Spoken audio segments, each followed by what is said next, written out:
Palacios imperiales de Rusia: Pavlovsk, Tsarskoye Selo, Peterhof y el Hermitage.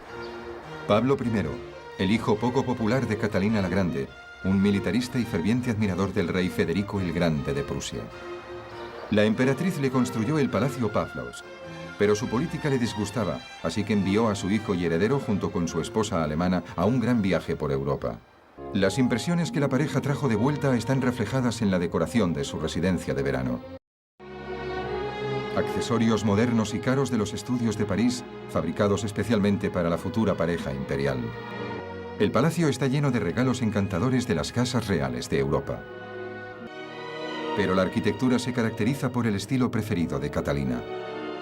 El estilo que impuso es el palladiano, siguiendo la moda imperante en Inglaterra, de donde el arquitecto Cameron era originario. El palacio se compone de un edificio central del que salen dos alas semicirculares, rematándolas con sendos pabellones. Sin embargo, hubo discrepancias entre todos los implicados. Cameron estaba acostumbrado a no reparar en gastos, pero en esta ocasión el presupuesto fue bastante limitado. A esto hay que añadir que los herederos no tuvieron en cuenta la opinión del arquitecto en la decoración.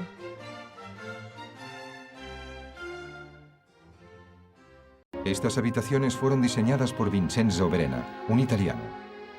Unió los elementos austeros del neoclasicismo con la rica ornamentación del romanticismo. Para los críticos que no ven más allá de la imitación, esto no es más que un mero parque temático de cultura europea, aunque en ocasiones es mucho más espléndido que algunos de los originales en los que está basado. Por ejemplo, esta habitación al estilo de los templos griegos, diseñada para exponer el poder de los zares rusos. Pablo I ocupó estos aposentos con su esposa alemana, la princesa Sofía Dorotea de Württemberg, también conocida como María Feodorovna. Le deleitaba la misma opulencia que a la reina María Antonieta de Francia. Este baldaquín fue copiado de su original que estaba en un famoso taller parisino en Versalles. Nadie llegó a dormir en este voluptuoso cuarto. Solo fue el telón de fondo de las recepciones de la Gran Duquesa de Alemania. Tsarskoye Selo.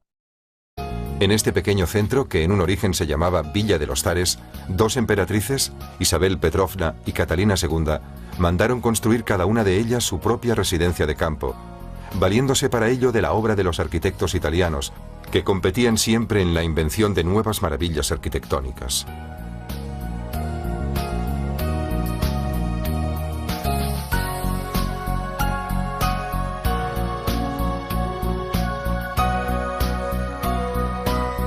El Gran Palacio Catalina se articula en diversos edificios, el mayor de los cuales mide más de 300 metros de longitud.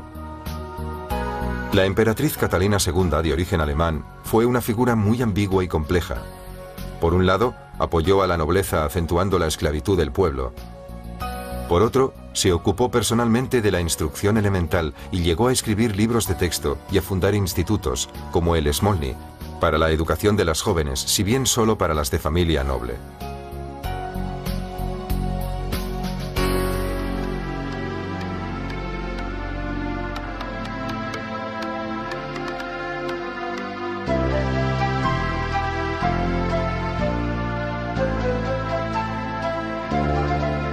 La perfección casi obsesiva de los suntuosos interiores es todavía más sorprendente si pensamos que el palacio, al igual que el de Peterhof, fue destruido casi por completo por los alemanes y se reconstruyó, después de la Segunda Guerra Mundial, sobre la base de dibujos y fotografías.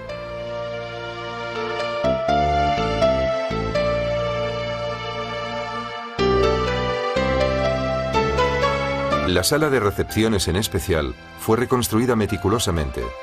La mesa está servida con un servicio procedente de la manufactura imperial de porcelanas de San Petersburgo.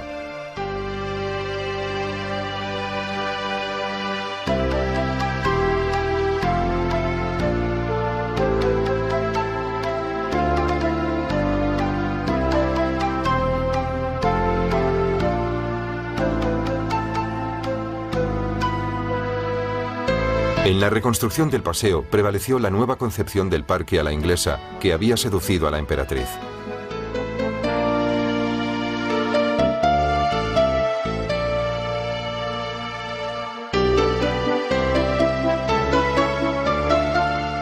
El escocés Cameron construyó para la soberana una bellísima galería con columnas jónicas, precedida por una escenográfica escalinata.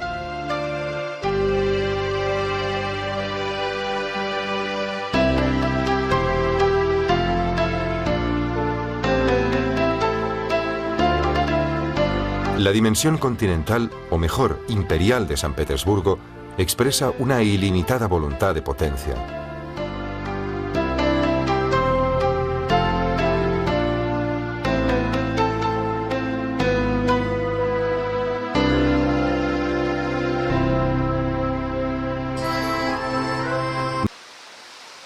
Aquí está el Palacio Ruso de Versalles de Pedro el Grande, una maravillosa variación de la arquitectura de los palacios occidentales, el Palacio de Verano Peterhof.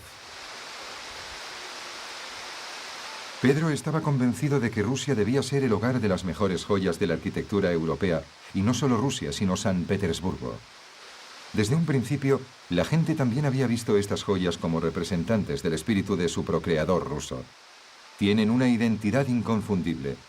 La conservadora de estas fuentes tan relucientes ha seguido los pasos del zar para comprender mejor su sueño. Este palacio se encuentra en las inmediaciones de San Petersburgo y se comenzó al mismo tiempo que esta ciudad a comienzos del siglo XVIII. Peterhof es el monumento por excelencia a la voluntad del zar Pedro el Grande de emprender proyectos colosales y triunfalistas para emular e incluso superar a los soberanos europeos en la fastuosidad y velocidad de sus obras regias. Este palacio es obra del arquitecto francés Leblond. Su construcción sufrió un gran impulso tras la visita de Pedro el Grande a Versalles. La parte original corresponde al centro del actual palacio y fue concluido en 1721. De hecho, San Petersburgo estaba aún en construcción cuando las obras del palacio concluyeron. La parte más impresionante de este palacio es la constituida por sus fuentes y sus cascadas. La más espectacular es la que se encuentra en la fachada trasera y que nace a los pies del mismo palacio. Está decorada por 37 esculturas de bronce dorado, 64 fuentes y 142 juegos de agua. Y el agua va a parar a un gran canal que desemboca en el Golfo de Finlandia. En el interior de esta cascada, bajo el palacio, existe una gruta en la que existen las ya clásicas esculturas doradas. En cuanto al parque, se sigue la tradicional división entre el estilo francés, como en el gran parterre que precede la fachada del palacio, y el estilo inglés. Distribuidos por el parque se encuentran multitud de pabellones. Donde hoy en día se alza el pintoresco Palacio de Invierno, solo había una casa de madera construida para Pedro el Grande. Después construyeron más edificios espectaculares que fueron demoliendo a medida que iban quedando obsoletos, hasta que la hija del zar, Elizabeth Petrovna, le encargó a su arquitecto preferido que construyera algo insólito. Resultó ser la obra maestra de Francesco Bartolomeo Rastrelli. El estilo resultante es un característico barroco ruso exuberante, reproducido hasta la saciedad, aunque cuando se terminó el palacio, su estilo ya se consideraba desfasado. La planta del palacio es cuadrangular con un gran patio central, aunque hoy lo vemos verde. Estuvo también pintado en rojo. Sus fachadas tienen hasta 16 estilos distintos de ventanas. A Elizabeth le encantaba la apariencia recargada del barroco y Rastrelli le proporcionó un escenario ideal para sus apariciones. En cuanto a los interiores, han ido cambiando a través de los años, combinando el estilo barroco de sus fachadas con profusión de dorados con el estilo neoclásico que se extendió por toda Europa y al que Rusia no fue indiferente y que tanto gustaba a la emperatriz Catalina. De todo el palacio, solo la escalera jordana puede admirarse aún tal y como su brillante creador la ideó. Después de un incendio en 1837, los arquitectos rusos reconstruyeron el palacio según los planos originales. Con una excepción, las columnas de granito gris que hay hoy en día antes eran de piedra rosa.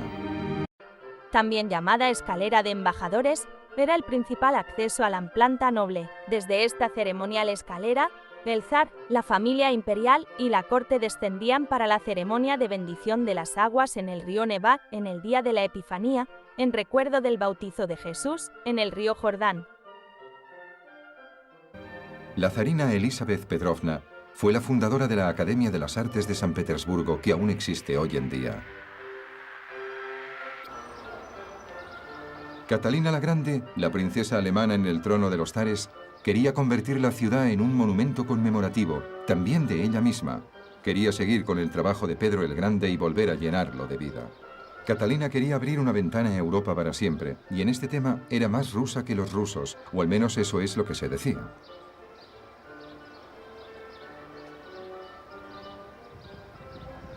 Al lado del barroco Palacio de Invierno de color verde y blanco, la zarina construyó el Museo del Hermitage.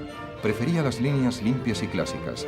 La fachada, que en el lado del Canal de Invierno es relativamente más llana, oculta un esplendor inimaginable. Hoy en día, el Hermitage es una de las mayores pinacotecas del mundo. Entre las más de 3 millones de obras se encuentran cuadros, piezas arqueológicas de Oriente y Occidente, joyas, monedas, armas y un largo etcétera. La mayoría provenientes de las colecciones privadas que los zares fueron reuniendo durante siglos.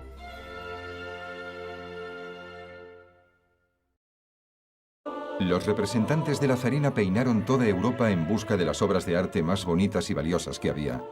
Y si no podían comprar alguna obra, creaban una réplica especialmente para ella. Para reproducir las logias mundialmente famosas de Rafael en el Vaticano, Catalina envió a un grupo de artistas a Roma. Pasaron 9 años copiando estas obras del Renacimiento. Hoy en día sigue deslumbrando el resultado. Las únicas modificaciones que se realizaron fueron la sustitución de los escudos de armas papales y el águila bicéfala de la familia Romanov. Las originales del Vaticano son las dos glorias de Dios. Las reproducciones en San Petersburgo se hicieron principalmente para simbolizar el poder de la emperatriz.